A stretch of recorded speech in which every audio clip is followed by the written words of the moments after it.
Write a program in Java to display the sum of positive even numbers and negative odd numbers from a list of numbers entered by the user. The list terminates when the user enters 0 from the console. यह question ICSE 2005 में पूछा गया था। Question कहता है कि आपको एक जावा का प्रोग्राम बनाना है जिसमें आपको बहुत सारे नंबर्स एंटर करवाने हैं बारी बारी से, और उन नंबर्स में चेक करना है कि कौन कौन सा पॉजिटिव इवन नंबर है और कौन कौन सा निगेटिव ऑड नंबर्स है। जो जो पॉजिटिव इवन नंबर होगा उनको सम करते जाना है और जो जो निगेटिव ऑड नंबर्स होगा उन्हें भी सम करते जाना है, और फाइनली उन सम्स को डिस्प्ले करना है। अगर आप चाहते हैं कि अब प्रोग्राम टर्मिनेट हो जाए, अब और नंबर एंटर नहीं करना चाहते हैं आप, तो आप सिंपली 0 प्रेस कर सकते हैं और आपका जो प्रोग्राम है वो टर्मिनेट हो जाएगा, यानी कि प्रोग्राम रुक जाएगा। ये करना है हमें इस प्रोग्रामिंग के हेल्प से। चलिए चलते हैं ब्लूजे के स्क्रीन पर। तो जैसे कि आप देख पा रहे हो, हम लोग ब्लूजे के स्क्रीन पर आ चुके हैं। यहाँ सबसे पहले हमें एक क्लास क्रिएट करना है।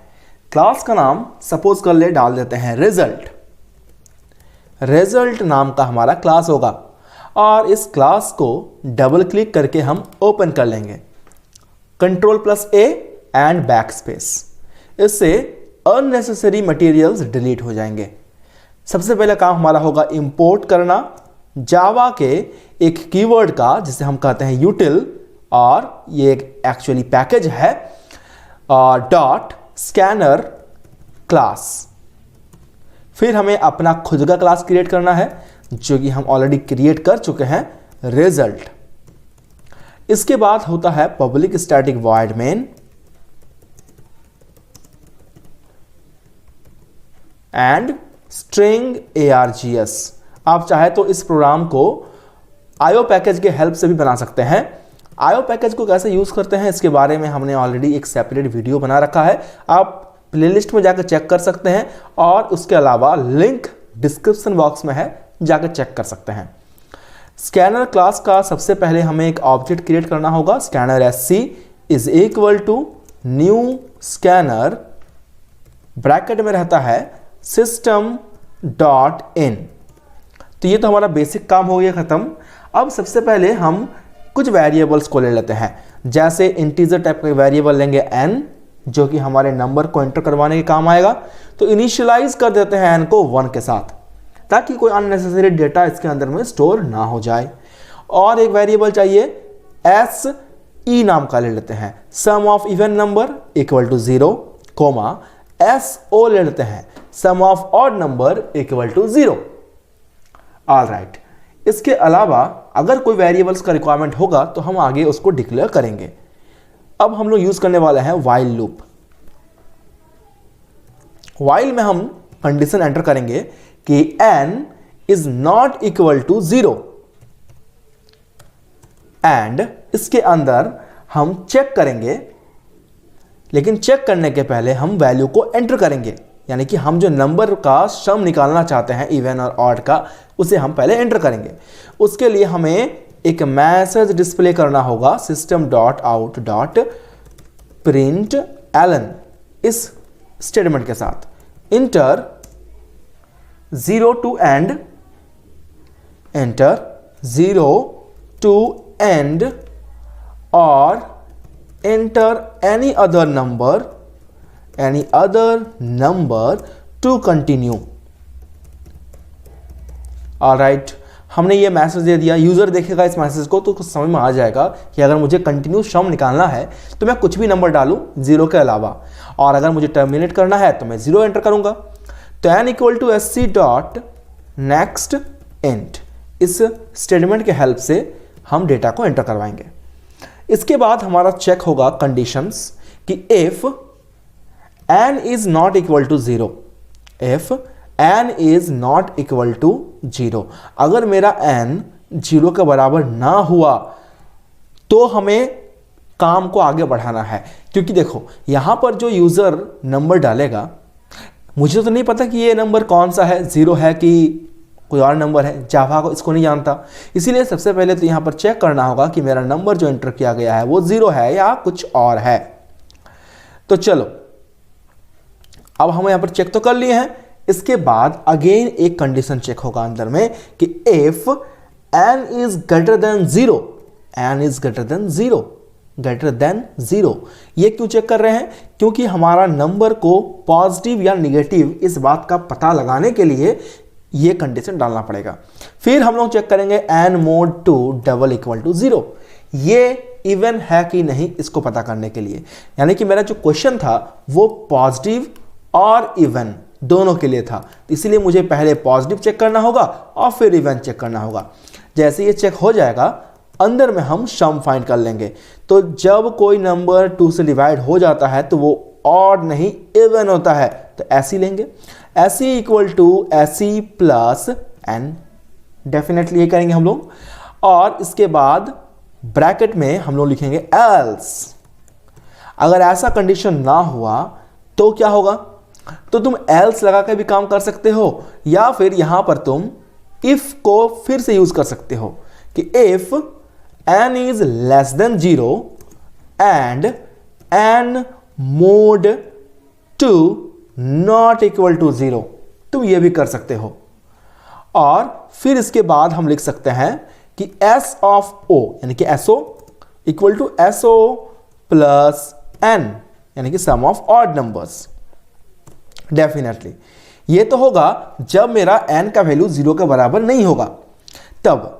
लेकिन अगर मान लो कि किसी यूजर ने n का वैल्यू 0 डाल दिया, यानी कि if n double equal to 0, तो इस केस में मेरा प्रोग्राम टर्मिनेट करना चाहिए, और टर्मिनेशन के लिए हम ब्रेक का इस्तेमाल करते हैं। पिछले वीडियो में मैंने एक प्रोग्रामिंग में आपको ब्रेक का इस्तेमाल सिखाया था। अब यहां ब्रेक यूज करने के बाद हम अपने व्हाइल लूप को क्लोज कर देंगे। व्हाइल लूप क्लोज होने के बाद अब हमारा सम जो निकला था उसे हम डिस्प्ले करेंगे, system dot out dot print l n, और इसके अंदर लिखेंगे sum of positive even numbers, sum of positive even numbers is equal to S of E, लेकिन इसके पहले प्लस लगाना पड़ता है। और यही मैसेज सेम इसे हम कॉपी कर लेते हैं ताकि हम यही मैसेज के हेल्प से फिर से डिस्प्ले कर पाए सम ऑफ ऑड नंबर्स, और अंदर में लिख देंगे सम ऑफ ऑड, लेकिन ऑड कैसा? निगेटिव ऑड, तो यहां पर पॉजिटिव को निगेटिव कर देंगे, sum of negative odd numbers equal to plus SO। Finally ये मेरा मेन मैथड क्लोज हो गया और ये मेरा क्लोज हो गया क्लास। अब इसे कंपाइल करते हैं और चेक करते हैं, तो नो सिंटैक्स एरर। और इस प्रोग्राम में किस तरह से सारे काम हो रहे हैं इसको हम ड्राई रन करेंगे, लेकिन इस प्रोग्राम को रन करने के बाद। चलिए इस प्रोग्राम को रन करते हैं। राइट क्लिक करेंगे, वाइड मेन में क्लिक करेंगे और ओके में क्लिक करेंगे, तो हमारे पास ये रन स्क्रीन आ जाएगा। यहाँ मैसेज आ रहा है वही मैसेज जो हमने दिया था, एंटर 0 टू एंड और enter any another number to continue. Suppose कर लो हम 4 प्रेस करते हैं, फिर से हमारे पास वही मैसेज आ रहा है कि एंटर 0 टू एंड और enter any other number to continue. Suppose हम डाल देते हैं -7, एंटर 0 टू एंड और enter any other number to continue. Suppose हम 6 डाल दिए और फिर से वही मैसेज आता है, सपोज कर लो हम -11 डाल दिए, और इसके बाद हमें और नंबर नहीं एंटर करना है मान लो, तो हम 0 एंटर करेंगे। 0 जैसे एंटर करेंगे देखो मेरा और फर्दर ये जो मैसेज आ रहा था वो नहीं आ रहा है, और इस मैसेज के ना आने का मतलब ये है कि मेरा प्रोग्राम टर्मिनेट हो गया है।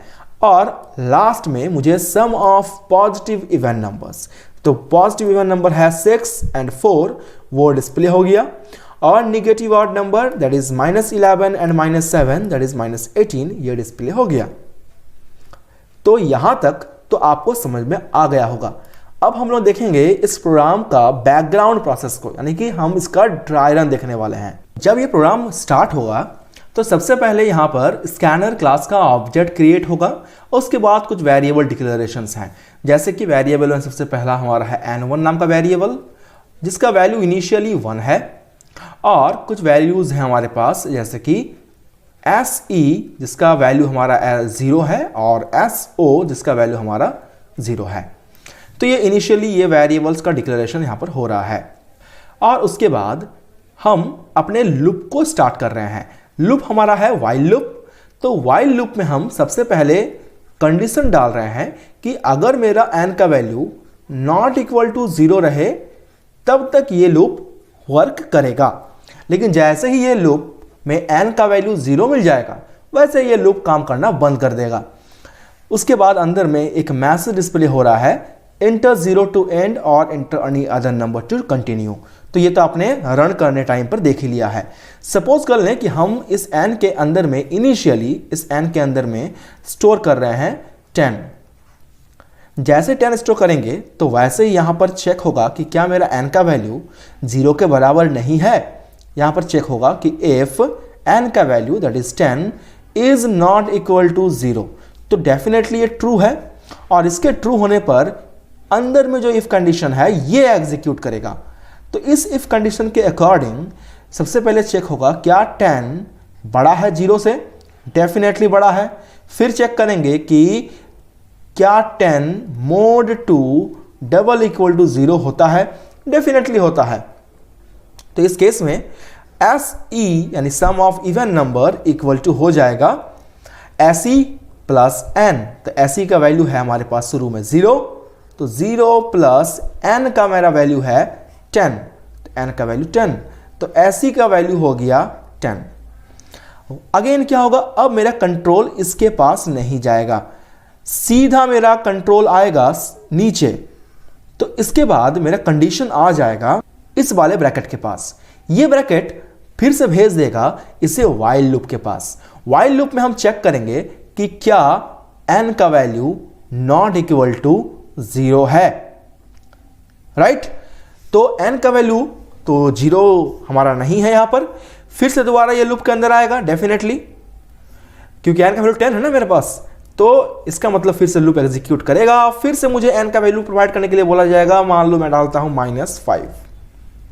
फिर यहां पर चेक करेगा कि क्या n का वैल्यू 0 के बराबर नहीं है। डेफिनेटली मेरा n का वैल्यू जो है वो -5 है, जो कि 0 के बराबर नहीं है। तो यानी कि ये कंडीशन ट्रू हुआ। इस कंडीशन के ट्रू होने पर इसके अंदर में जो मेरा स्टेटमेंट है ये एग्जीक्यूट करेगा। तो ये एग्जीक्यूशन क्या है कि इफ -5 इज ग्रेटर देन 0, तो क्या -5 0 से बड़ा है, नहीं है। तो अगर ये नहीं होगा तो आगे ये कंडीशन नहीं एग्जीक्यूट करेगा, क्योंकि यहां पर एंड कंडीशन है। एंड में ये अगर फॉल्स हो जाता है तो आगे और कंडीशंस एग्जीक्यूट नहीं होते हैं। कंडीशन मेरा चला आएगा इसके पास। तो ये चेक कर रहा है कि if n that is -5 is less than 0, तो ऑब्वियस सी बात है -5 0 से छोटा है। और साथ ही साथ -5 mod 2 नॉट इक्वल टू 0 होता है, यानी कि -5 2 से डिवाइड होने के बाद रिमाइंडर 0 नहीं देता। कंडीशन ट्रू है, तो फिर इसके अंदर में जो मेरा स्टेटमेंट है ये एग्जीक्यूट करेगा। तो कंडीशन मेरा है SO equal to SO plus n। तो SO का वैल्यू तो मेरा शुरू में 0 था, 0 प्लस n का वैल्यू मेरा -5 है, यानी कि SO के अंदर में -5 स्टोर हो जाएगा। फिर मेरा कंट्रोल मेरा यहां आएगा और कंट्रोल फिर भेज दिया जाएगा इस लूप के पास। फिर चेक करेंगे कि while n not equal to 0, तो n का वैल्यू डेफिनेटली मेरा 0 तो नहीं है, क्योंकि n का वैल्यू मेरा -5 है। तो फिर से ये कंडीशन एग्जीक्यूट करेगा और फिर से मेरे पास n के वैल्यू मांगे जाएंगे। मान लो मैं n का वैल्यू डाल देता हूं 0। जैसे n का वैल्यू 0 होगा तो यहां कंडीशन चेक होगा कि क्या हमारा n का वैल्यू 0 के बराबर नहीं है। तो ऑब्वियस सी बात है कि मेरा जो n का वैल्यू है वो 0 के बराबर है। ये जो पूरा इफ है ये एग्जीक्यूट नहीं करेगा। तो सिंपली मेरा जो ये वाला इफ कंडीशन है ये एग्जीक्यूट करेगा और सिंपली ब्रेक एग्जीक्यूट कर जाएगा। जैसे ही ब्रेक एग्जीक्यूट करेगा ये जो पूरा लूप है ये टर्मिनेट हो जाएगा। और इस लूप के टर्मिनेट होने के बाद हम इस वाले मैसेज को स्क्रीन पर देख पाएंगे, यानी कि sum of positive even number equal to SE। तो SE का मतलब हो जाएगा मेरा 10, जो कि स्क्रीन पे डिस्प्ले हो जाएगा। और वैसे ही सम ऑफ निगेटिव ऑड नंबर्स जो कि SO है -5, ये मेरे स्क्रीन पे डिस्प्ले हो जाएगा फाइनली। तो ऐसा ही कुछ जो बैकग्राउंड प्रोसेस इस प्रोग्राम के लिए होते हैं। आप चाहे तो और भी नंबर्स को एंटर करवा सकते हैं और आपको रिजल्ट उसके अकॉर्डिंग मिलते जाएगा। आई होप आपका ये प्रोग्राम आपको समझ में आया होगा। तो मिलेंगे आपसे अगले वीडियो में एक नए प्रोग्राम के साथ और कुछ नए कॉन्सेप्ट के साथ। तब तक के लिए टेक केयर, खुश रहें, गुड बाय।